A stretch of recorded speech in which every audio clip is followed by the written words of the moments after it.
ထိုင်းဆိုအကြောင်းစောကောတော့တက်မယ်ဆိုရင်ဘာတွေလိုအပ်လဲအကြောင်းဘယ်လိုအဲ့ရမလဲကို့မှာပန်းရောက်ကရှိတယ်ဆိုရင်ထိုင်းဆိုအကြောင်းတက်လို့ရပါတယ်တကယ်လို့ကိုကအကြောင်းအဖို့ခက်ခဲရှိတယ်ဆိုရင်ကျွန်တော်တို့ကိုတောင်းယူအပ်ပေးတဲ့ set မှာအကြောင်းအပ်လို့ရပါတယ်ဆိုတော့ဒီနေ့မှာအားလုံးသိချင်နေကြတဲ့ထိုင်းဆိုအကြောင်းနဲ့ပတ်သက်တဲ့မျိုးကုန်းလေးတွေကိုကျွန်တော်ကနေဆရာကိုမေးပြတော့မှာဖြစ်ပါတယ်မင်္ဂလာပါဆရာမင်္ဂလာပါခင်ဗျာဟုတ်ဆရာဒီနေ့မှာကျွန်တော်အားလုံးသိချင်နေကြတဲ့မျိုးကုန်းလေးကိုစုပေးထားတယ်ပထမဆုံးမျိုးကုန်းအနေနဲ့က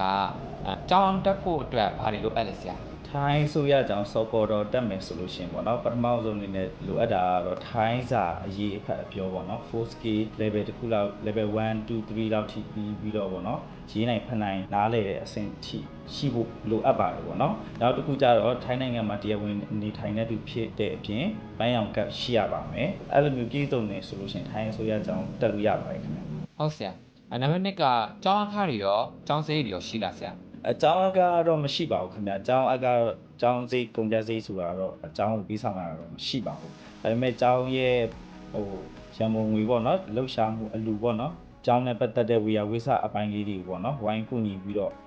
့မိမိစေတနာရှိတဲ့လောက်ပေါ့နော်ဝိုင်းထည့်ပေးရတာမျိုးတော့တစ်ခါတလေရှိပါတယ်ခင်ဗျာဟုတ်ဆရာအသက်အရွယ်ရောအကန့်အသတ်ရှိဆရာတက်အရွယ်ကဒီစောကောရောဆိုတာကျွန်တော်တို့လူကြီးတွေအတွက်တည်တံ့ရေးဆွဲရတဲ့တင်ညွှန်းပညာရေးစနစ်ဖြစ်တဲ့ဆိုတဲ့အခါကျတော့ကလေးဆိုလို့ရှိရင်တော့တက်လို့မရပါဘူးကျွန်တော်တို့အသက်14 15ကနေပြီးတော့60 90 80ထိလည်းတက်လို့ရပါတယ်ပေါ့နော်လူကြီးတွေအတွက်တော့အတန်တက်တမ်းမရှိပါဘူးခင်ဗျာဟုတ်ဆရာကျောင်းပညာရေးချင်းမျိုးလို့လားဆရာအကြောင်းပညာရေးရှင်းတွေကတော့ထိုင်းမှာတကယ်လို့ကျောင်းပြီးထားထိုင်းမှာငွေပြီးတော့ထိုင်းမှာကျောင်းတက်ဖို့တဲ့သူဆိုလို့ရှိရင်တော့ကျွန်တော်တို့ဒီမှာလာပြီးတော့အခြေခံပြီးထားတဲ့သူဆိုလို့ရှိရင်အလယ်တန်းအထက်တန်းလို့ပြန်ဆက်လို့ရပါတယ်ခင်ဗျာအလယ်တန်းပြီးထားတဲ့သူဆိုလို့ရှိရင်အထက်တန်းလို့ပြန်ဆက်လို့ရပါတယ်။အဲ့မဲ့မြန်မာပြည်ပညာရေးကတော့ဒီစောကောပညာရေးစနစ်ချိတ်ဆက်လို့မရဘူး။အဲ့အတွက်မြန်မာပြည်ပညာရေးရှင်းမလို့ပါဘူး။တကယ်လို့လက်တက်မယ်ဆိုရင်တက်ရောက်နိုင်ပါတယ်ခင်ဗျာ။ဟုတ်ဆရာကျောင်းကဘယ်နှစ်လောက်တက်ရမလဲဆရာကျောင်းကဒီမှာအားလုံးပေါင်း6နှစ်ပေါ့နော်ဒါပေမဲ့2နှစ်ကို level တစ်ခုစီခွဲထားတယ်ပေါ့နော်ကျွန်တော်တို့အခြေခံကို2နှစ်တက်ရပါတယ်ခိုင်းလို့ဆိုလို့ရှိရင်ကျွန်တော်ပထမပေါ့နော်2နှစ်တက်ရပါတယ်ပြီးရင်အလယ်တန်းကို2နှစ်တက်ရပါတယ်မော်တွန်းပေါ့နော်2နှစ်တက်ရတယ်ပြီးရင်မော်ပလိုင်းပေါ့နော်အထက်တန်းကို2နှစ်တက်ရပါတယ်ခင်ဗျ2နှစ်တက်ပြီးတိုင်းမှာကျွန်တော်တို့ certificate အောင်လက်မှတ်တစ်ခုရမှာဖြစ်ပါတယ်ပထမဆုံး2နှစ်ဆိုရင်အခြေခံအောင်လက်မှတ်ပေါ့နော်6တန်းပေါ့နော်ဒုတိယဆိုလို့ရှိရင်နောက်ထပ်အလယ်တန်းအောင်လက်မှတ်တစ်ခုထည့်ရမယ်တတိယ6နှစ်ပြည့်တယ်ဆိုလို့ရှိရင်ကျွန်တော်တို့အထက်တန်းအောင်လက်မှတ်ပေါ့နော်7တန်း more line ပေါ့နော်အောင်လက်မှတ်တစ်ခုထည့်ရမှာဖြစ်ပါတယ်ဟုတ်ဆရာနောက်ထပ်မျိုးတစ်ခုက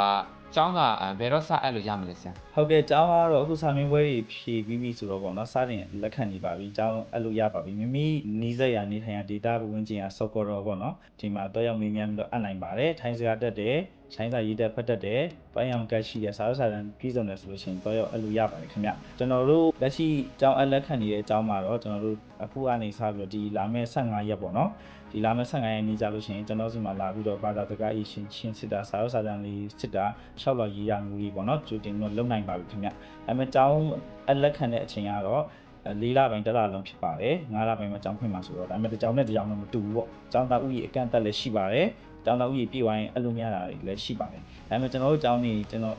အနေနဲ့ပြီးလို့ရှိရင်ကျွန်တော်အပ်ပြီးတဲ့အချိန်ကတော့ဒီလာမယ့်15ရက်ပေါ့နော်တနင်္ဂနွေနေ့မနက်10:00နာရီကနေ12:00နာရီထိပေါ့နော်ဒီစုကွေး98လမ်းမှာရှိတဲ့ Phoenix Training Center မှာပေါ့နော်လာရောက်မေးမြန်းဆက်သွယ်နိုင်ပါတယ်ခင်ဗျဟုတ်ဆရာတကယ်ဆက်ပြီးတော့ကျောင်းလာရမယ်ဆိုလို့ရှိရင်ကျောင်းရဲ့နေရာရောဆရာကျောင်းပြည့်နေရာတကယ်ကျွန်တော်တက်ရမယ်ဆိုတော့ကတော့ကျွန်တော်တို့ဒီဘန်ကောက်ပေါ့နော်ဘန်ကောက်ဒီဆူဆိုဝလမ်းမှာဒီမှာဖြစ်ပါတယ်ပေါ့နော်လာဘူးလားပေါ့နော်ဖြစ်ပါတယ်ပြီးတော့ကျောင်းအဖို့တော့အရင်ကစုံစမ်းတဲ့နေရာတော့ကျွန်တော်ဒီဆမ်လုံ BC နာပေါ့နော်စုကို98အဝင်ထဲမှာဖြစ်ပါတယ်ဟုတ်ဆရာဟုတ်မျိုးကုန်းလေးကတော့ဒီလောက်ပဲဆရာနောက်ဆုံးတစ်ခုအနေနဲ့ပေါ့နော်တကယ်လို့ထိုင်းဆော့ကြောင်တက်မယ်ဆိုလို့ရှိရင်ဘယ်လိုအခက်အခဲတွေရှိမလဲဗာလေးတွေဒီစင်ထားတင်တယ်အကြံပြုပြောပြပါဦ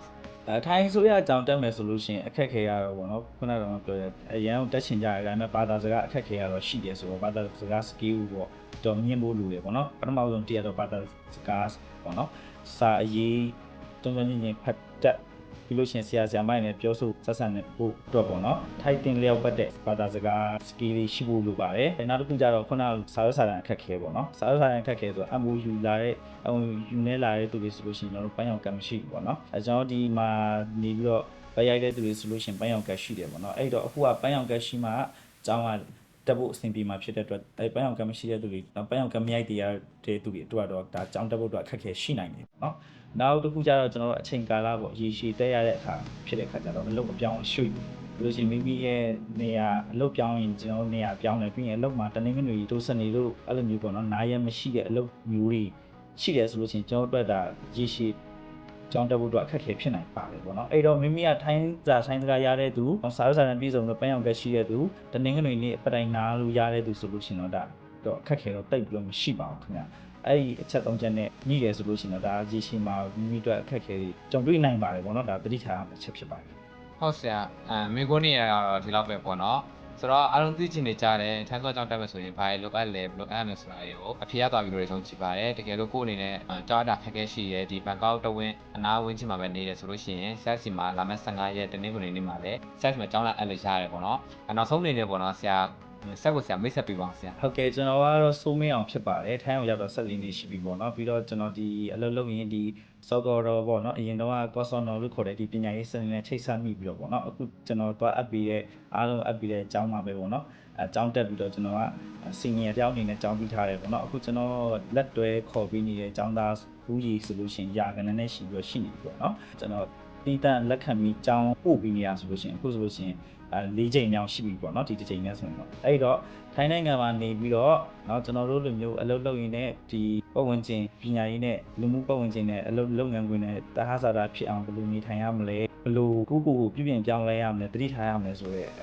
တော့လူမှုရေးပညာရေးအချက်လေးသိချင်တော့ကောဆော့နော်တက်ဖို့အတွက်ကျွန်တော်အနေနဲ့တိုက်တွန်းပါတယ်ကောဆော့နော်ပြီးခဲ့တဲ့သူတယောက်အနေနဲ့ပေါ့နော်အဲ့တော့ကျွန်တော်ကတော့ကောဆော့နော်ကျောင်းသားဟောင်းတယောက်ဖြစ်ပါတယ်ကျွန်တော်နာမည်တော့စိုးမင်းအောင်ပါပြီးတော့အခုကောဆော့နော်တက်ဖို့အတွက်ပေါ့နော်ကျွန်တော်ရဲ့အတိမိတ်ဆွေတငယ်ချင်းပေါ့ညီကိုမောင်မကျွန်တော်တို့မြန်မာပြည်သားတွေပေါ့နော်တက်နိုင်တဲ့ဘက်ကူညီပေးနေတဲ့သူတယောက်ဖြစ်ပါတယ်လို့ပဲမိတ်ဆက်ချင်ပါတယ်ခင်ဗျာ